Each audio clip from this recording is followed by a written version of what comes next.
Hello, dear students of Term 2. Welcome to the third lecture of Grammar 2. Today we're going to talk about passive and active verbs. Passive and active verbs, you know, what we call in Arabic المبني للمعلوم والمبني للمجهول. طيب, you know that when it's a passive verb, that means that there is an object.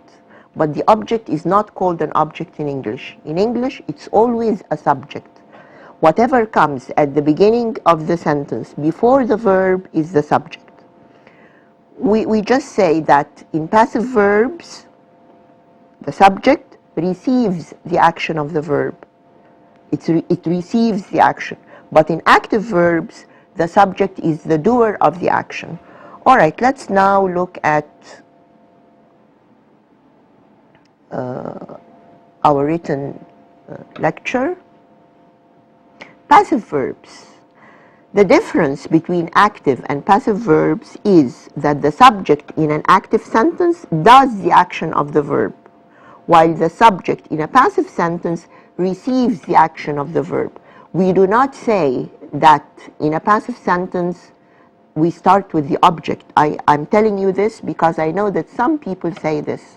We start with the object. No. Whatever comes in this position in an English sentence is a subject.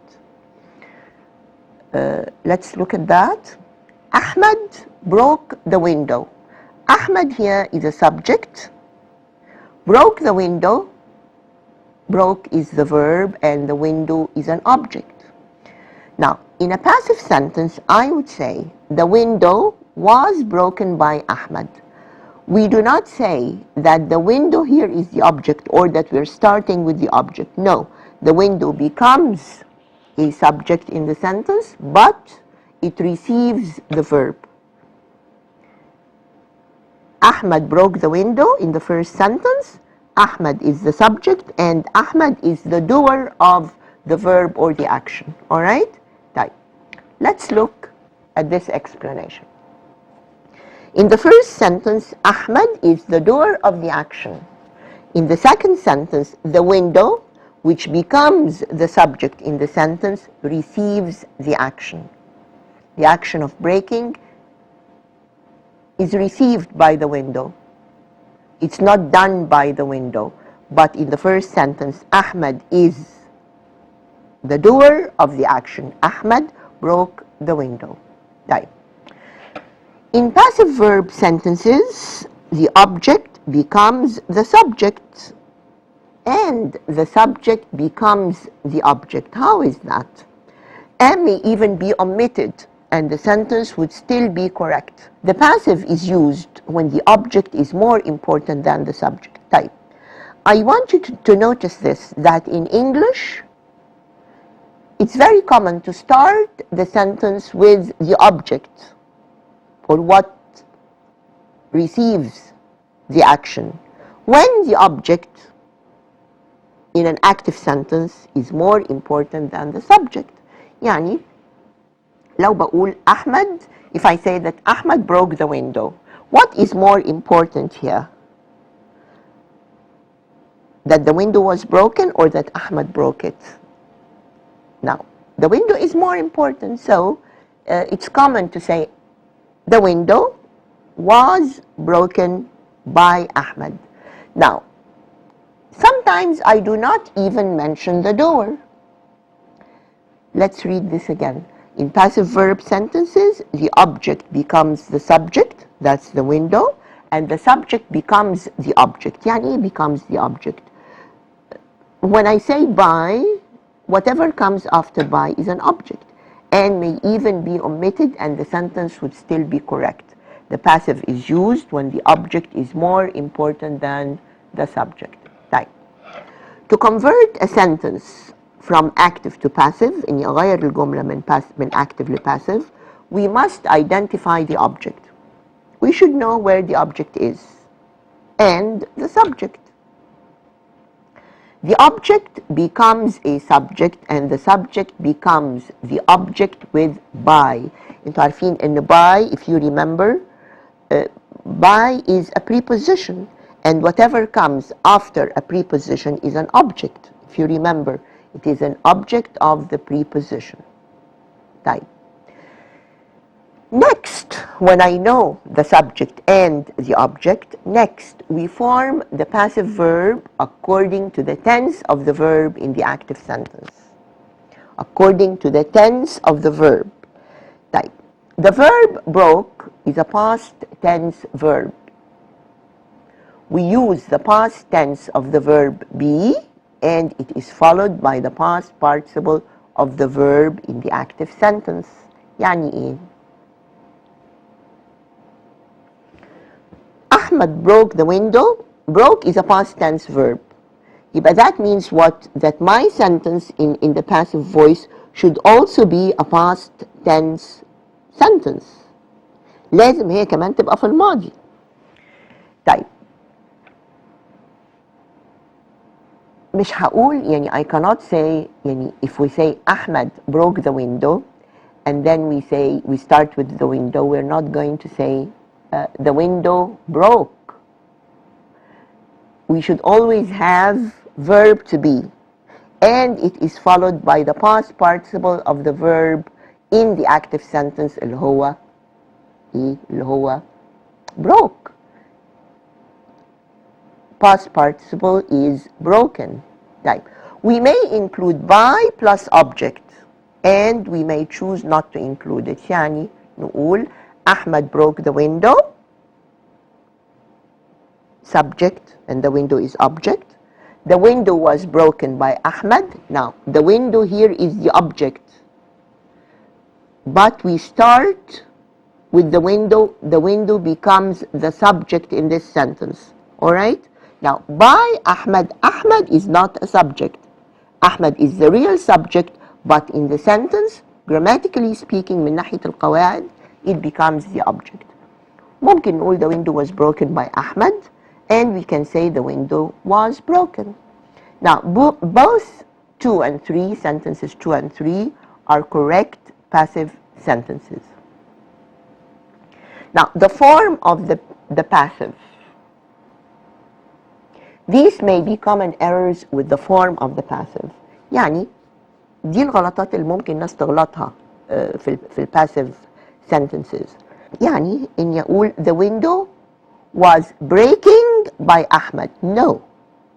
It has to be the past participle and not the present participle. The window was broken by Ahmad. Or the window will repaired by Ali. Now, we agreed that there must be verb to be. Was is verb to be, but will is not verb to be. Will be is verb to be in the future tense. فمفروض تبقى the window will be repaired by Ali. Now, in the first example, we should use the verb be plus past participle, not present participle. I cannot say the window was breaking. No. The window was broken. Was breaking the active, مش passive. اللي بيعمل الباسيف verb to be and the past participle together. Now, in the second sentence, the verb be is not included. This should be included. There is a misprint here. ناقصة دي هنا, but I cannot add it because this is a PowerPoint presentation. All right. Let's look at the 2 sentences now when they are correct. The window was broken by Ahmad. Was broken, I have verb to be plus the past participle. The window will be repaired. It's not will repaired, but will be repaired. لازم verb to be. طيب. Let's look at exercise 37 then. The following sentences are passive. Underline the verbs that should be passive and indicate if the sentences are correct or incorrect. Let's look at number 1. They had never be forced to do something they did not want to do. Type. They is a passive. They is actually an object, you know, because if the sentence had been active, لو كانت الجملة في الactive in the active voice كنا هنقول مثلا we forced them, we had never forced them to do something they did not want to do. We had never forced them to do something they did not want to do. Right. Them, my object becomes a subject here. They had never been forced, not be, because I should have had been. دي حاجة كمان انتوا عارفينها من المحاضرات اللي قبل كده إن with had we should always have the past participle. Alright? With have or any form of have we have the past participle. ما ينفعش أقول had be، لازم أقول had been. يبقى had been forced is my passive verb. Now, number 2. The marks, subject, were given to students when the exams were corrected. Here I have 2 passive verbs. The marks, subject, were given, a verb to be, and the past participle. This is correct.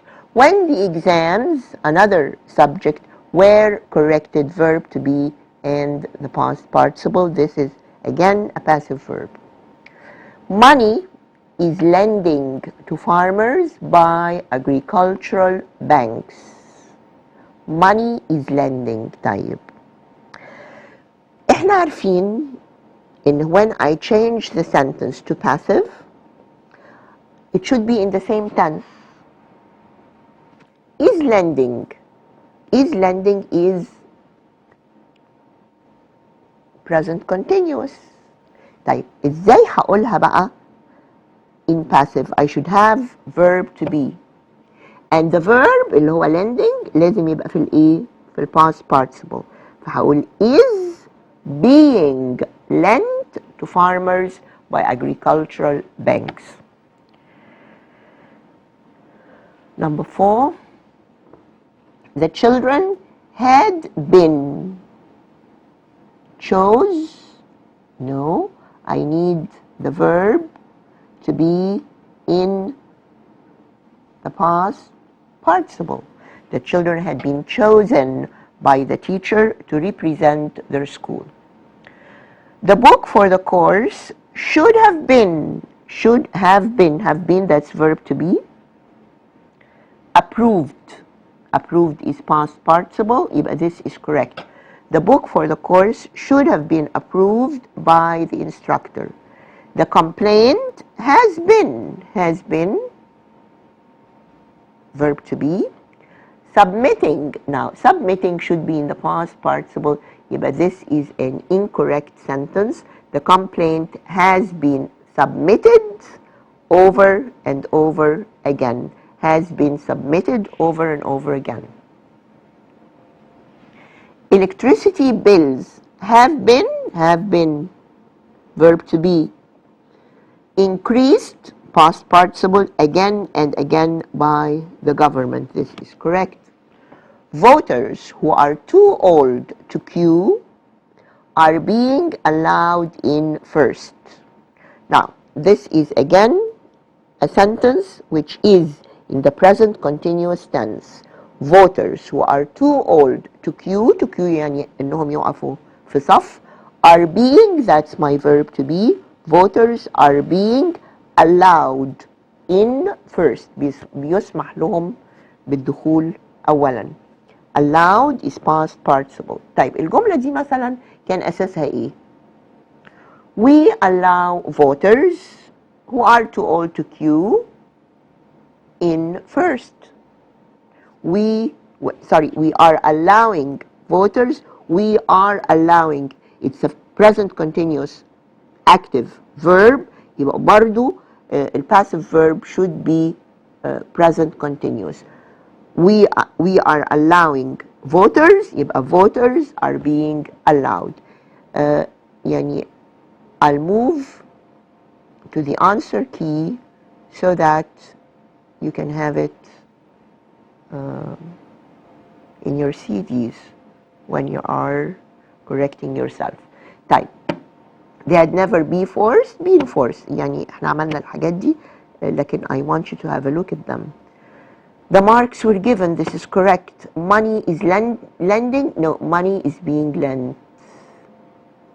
The children had been chosen by the teacher. Had been chosen. The book for the course should have been approved. This is correct. The complaint has been submitting. No, has been submitted. And electricity bills have been increased. This is correct. Voters who are too old to queue are being allowed in first. All right? Let's now move to the next point in the passive verbs.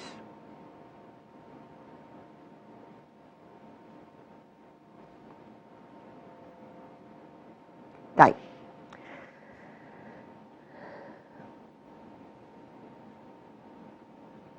Active, this is another point. Active and passive meanings. يعني ايه active and passive meanings؟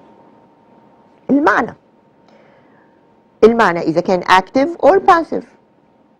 نشوف الشرح ده وبعدين نقوله مع بعض.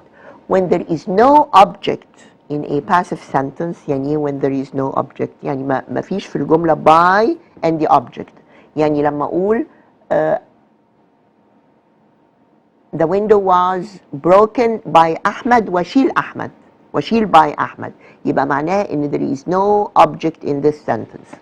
When there is no object in a passive sentence، يعني معناها by plus the object، you should look at the meaning of the sentence. The meaning, this is incorrect. You should look at the meaning of the sentence to decide if the verb should be active or passive. طيب. He bought the paint for the room. طيب يعني this is an active sentence. He bought the paint for the room. طيب. The object, which is the paint, becomes my subject. The paint was bought, was, verb to be, plus the past participle bought, by him, that's the object, for the room. طيب. يعني we do not care who really bought the paint. اللي مهم عندنا هو هنا ايه؟ the paint. فممكن نقول the paint was bought for the room. طيب. ينفع نقول the paint bought today for the room. هنا بقى I should look at the meaning. If the meaning could be active or passive. If my subject can do the verb or can do the action, can be the doer of the action, or if it only receives the action. That the paint was bought. معناها in the paint receives the action. لكن إن يقول the paint bought معناها in the subject is the doer of the action. وطبعا الدهان مش بيشتري، الدهان بيشترى.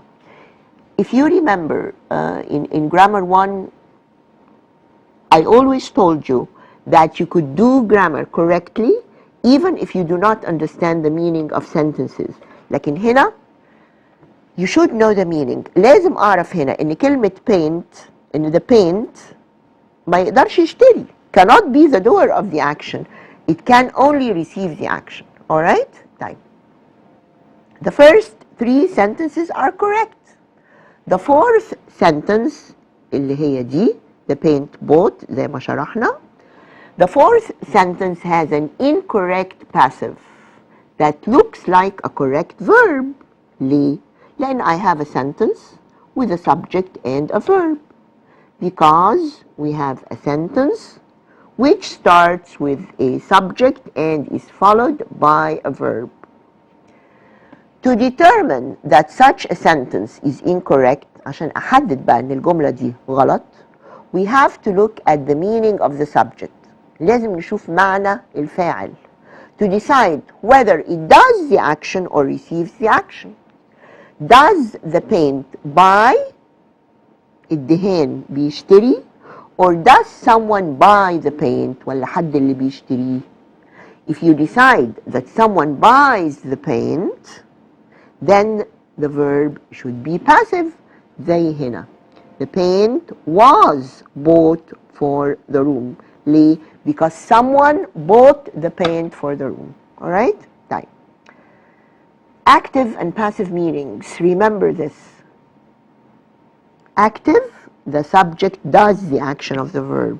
Passive, the subject receives the action of the verb. طيب, let us look at exercise 38. Each of the following sentences contains at least one active verb, but some of the verbs should be passive. Underline the verbs and indicate if the sentences are correct or incorrect. طيب. The new books put on the shelves. طيب, هنا the new books is a subject. Put is an active verb. Now, here I should decide.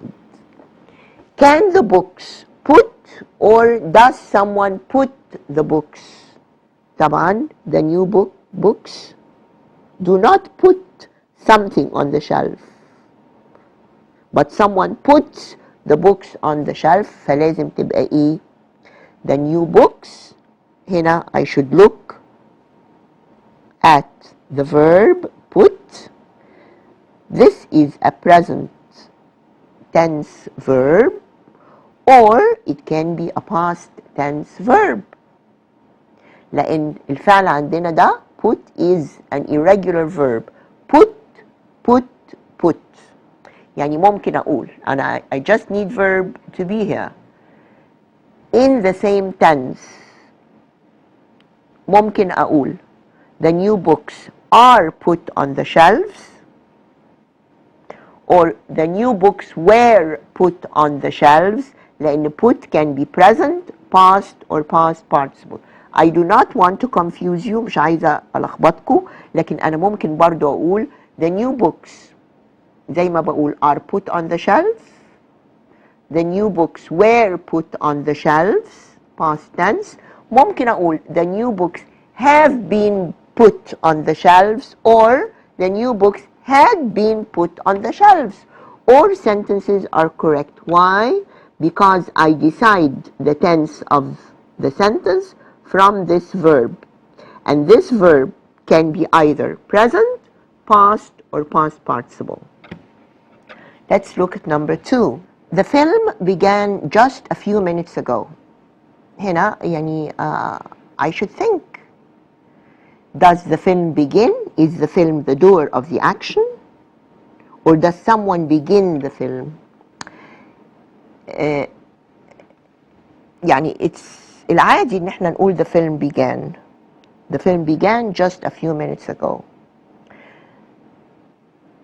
مع جملة زي دي الجملة دي صح، لكن لو عملت مثلا جملة تانية بنفس النظام ده، يعني لو قلت the book wrote by let us say نجيب محفوظ مثلا. The book wrote زي the film began، لكن هنا the book cannot write. The film can begin but the book cannot write. يبقى لازم دي تبقى ايه؟ The book was written by نجيب محفوظ. Alright? So you should always think about the meaning of the passive and the active. يبقى the film began just a few minutes ago. This is correct. Let's look at number 3. Everything to prepare for the operation has already done. طيب, has done, this is an active verb. طيب, does everything, my subject is everything. Does everything do or does somebody do everything? طبعا في حد هو اللي بيعمل everything. طيب, يبقى this sentence is incorrect. Everything to prepare for the operation has, بعد has, and I don't have verb to be, يبقى has already been done. Let's look at number 4. The police questioned all those connected with the robbery. The police questioned all those connected with the robbery. طيب الجملة دي, do I have a passive here? The police, that's my subject. Questioned, my verb. It's an active verb. All those connected with the robbery. And I want to remind you of something. Connected. انتوا عارفين and it could be, and we're going to explain this later on, but I did explain it in term 1 as well, in grammar 1. The police questioned all those connected with the robbery. Connected دي أقول عليها إيه؟ It can be used as an adjective. لكن هنا, if you remember, connected with the robbery, those connected.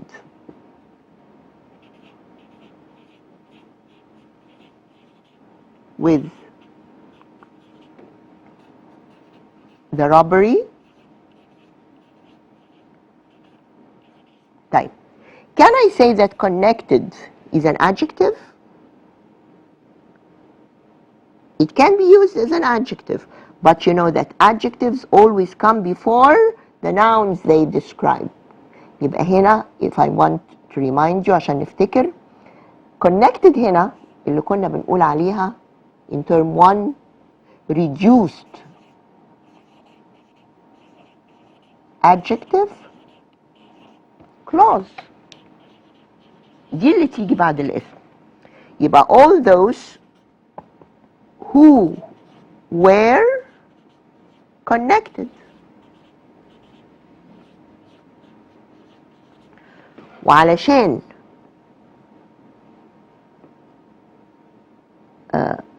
يبقى عندي just one clause in the sentence, يبقى I'm going to omit the subject and the verb of the adjective clause. فبدل ما تبقى all those who were connected with the robbery, هتبقى those connected with the robbery. Alright? طيب.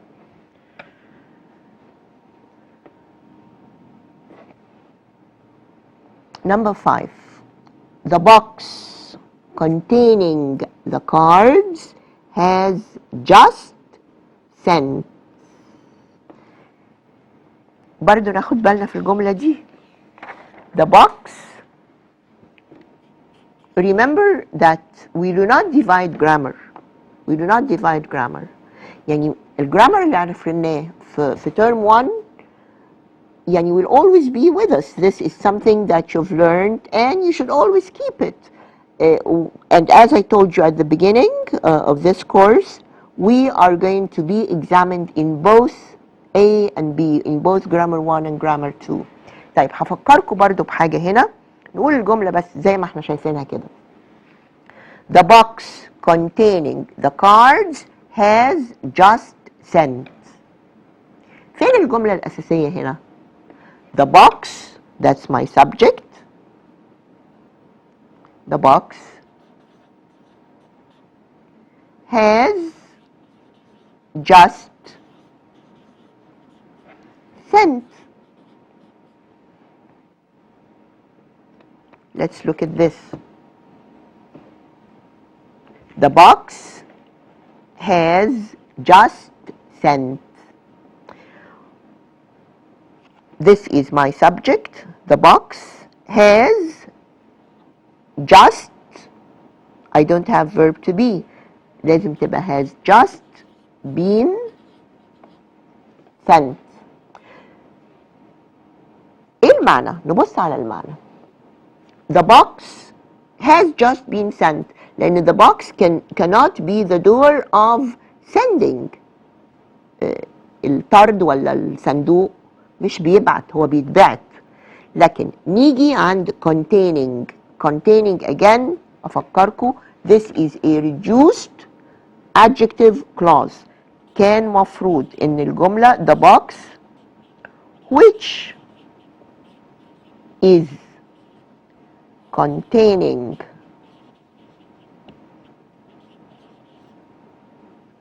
the cards has just been sent. Let's look at the sentence here. The box has just been sent. دي الجملة الأساسية. لكن the box which is containing the cards has just been sent. طيب ايه اللي جه؟ انتوا عارفين ان ال adjective clause is something which only adds meaning but you can omit it. يبقى the box which is containing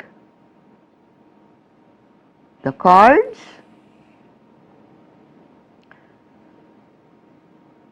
to reduce again this adjective clause I omit which اللي هي الفاعل هنا في الclause and I omit the verb and then I only have containing. Containing is not a verb. Containing becomes very much like an adjective بس ما اقدرش اقول عليها adjective لانها بتيجي بعد الاسم. هي لما تيجي قبل الاسم اقول عليها adjective لكن لما تيجي بعد الاسم معناها ان this is a reduced clause.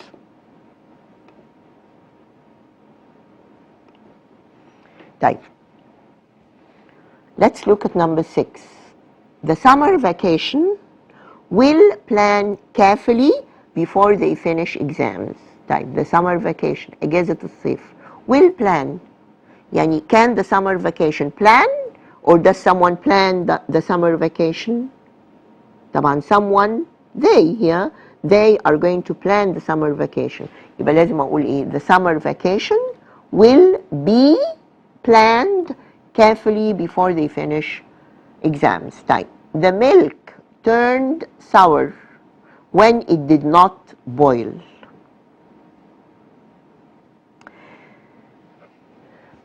شوفوا بقى هنا أنا لازم دايما أفكر في المعنى. يعني هنا لما أقول the milk turned sour يعني رب turned sour became bad. It turned sour يعني باظ. طيب this is an action which is done by the subject here the milk. لكن أنا عندي another verb when it did not boil. When it did not boil.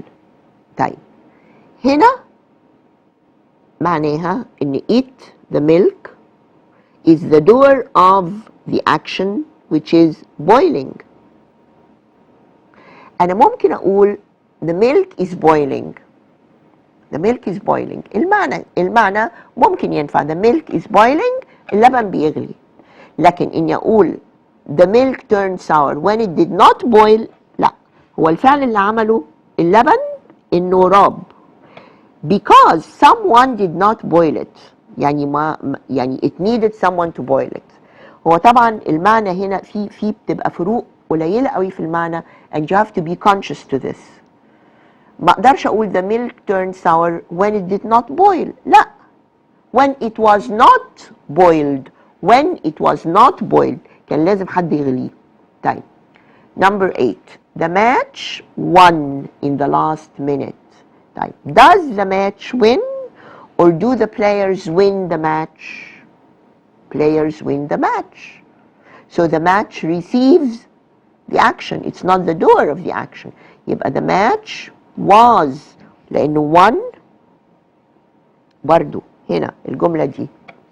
The match was won in the last minute. طيب. Won is win, won, won. This is an irregular verb. Win, won, won. طيب. So, when I'm looking at this sentence, the match won in the last minute. طبعا احنا قررنا ان someone wins the match. تاني حاجة لازم نقررها ان we should decide the tense of the verb. The match won in the last minute. طيب. يبقى won دي is either a past, it's either the past form or the past participle form. Right? يبقى ده معناه إني ممكن أقول the match was won in the last minute، وممكن إني أقول the match had been won or has been won in the last minute. We would regard this all as correct.